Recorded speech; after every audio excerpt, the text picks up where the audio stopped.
इमरान अपने शहर के बेहतरीन सरकारी स्कूल का सबसे ज़हीन तालिब इल्म था। इसके कमरे की दीवारें इनामात और सर्टिफिकेट से भरी पड़ी थीं। हर कोई इसे एक मिसाली बच्चा समझता था और उसके वालिदैन के चेहरे फ़ख्र से हमेशा दमकते रहते थे। सबको यकीन था कि इस बार भी वो बोर्ड के इम्तिहान में सबकत हासिल करेगा। 10वीं जमात के बोर्ड इम्तिहानात सर पर थे। एक रात जब इमरान रियाजी के एक मुश्किल सवाल को हल करने की कोशिश कर रहा था, इसे अचानक एक अजीब सी घबराहट महसूस हुई। इसे लगा जैसे कमरे की दीवारें आहिस्ता आहिस्ता इसकी तरफ झक रही हैं और कमरे में हुआ कम हो गई है। इसका दिल हथौड़े की तरह बज रहा था। इम्तिहान के दिन हाल में बैठते ही इमरान पर एक खौफ तारी हो गया। जैसे ही सवालिया पर्चा उसके सामने आया, इसे महसूस हुआ कि अल्फाज कागज़ पर नाच रहे हैं और आपस में उलझ रहे हैं।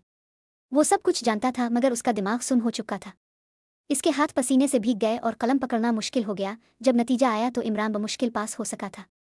ये खबर सुनते ही उसके वालिद जनाब फारूक गुस्से से आग बबूला हो गए। तुमने हमारा सर शर्म से झुका दिया, उन्होंने चिल्लाते हुए कहा। हमने तुम पर इतना पैसा और वक्त लगाया, क्या ये इसी का बदला है? तुमने जानबूझ कर सस्ती दिखाई। इसकी वालिदा बेगम परवीन भी अपनी आंखों में आंसू लिए इसे कोसने लगे। मैंने दिन रात तुम्हारी खिदमत की, तुम्हारी पढ़ाई के लिए अपनी खुशियां कुर्बान की। क्या मैंने इसी दिन के लिए ये सब किया था? इमरान उनकी बातों का कोई जवाब न दे सका। इसके अंदर एक गहरी खामोशी छा गई थी। इमरान अब अपने कमरे में कैद होकर रह गया था। इसने खाना पीना बहुत कम कर दिया था और रातों को छत को झूठता रहता। इसे अपने जहन में मुसलसल एक आवाज़ सुनाई देती, तुम एक नाकाम इंसान हो, तुम किसी काम के नहीं। अंधेरा इसे अपना दोस्त लगने लगा था और रोशनी से इसे डर लगता था। इसकी छोटी बहन जोया इसे दूर से देखती और परेशान होती। वो इसे खाने के लिए बुलाने आती तो इमरान कोई जवाब ना देता। जोया को लगा कि शायद इसका भाई अब बदल गया है और वो इससे बेजार होने लगी। इसे समझ नहीं आ रहा था कि इसका हंसता खेलता भाई कहाँ खो गया है। स्कूल में एक नई काउंसलर मिस आयशा आई थी।